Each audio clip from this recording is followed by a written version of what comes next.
జతగా ఒకటైతే మతిపోదటే మల్లెపూలు నలిగాయంటే మూడో నెల్లో వేడుకే సత్తా ఉన్న మగాడిచ్చే ముచ్చటైన కానుకే వేడెక్కిపోతుంది పరుపు దాన్ని ఓడించమంటోంది బలపు కాని అంతల కొలువు నేడు కన్నెతనానికి సెలవు కసిగా కవ్విస్తోంది నడుము నీ నడుము ఊసిగా పట్టాలంటే టైము ఇది టైము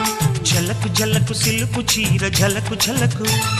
చమకు చమకు చిలుగు రేఖ చమకు చమకు ఐరారమన్నవి పిల్ల ఒళ్ళో చేరుకో వెచ్చని కౌగిట వెన్నలాగా కరిగిపో కసిగా కవ్విస్తోంది నడుము నీ నడుము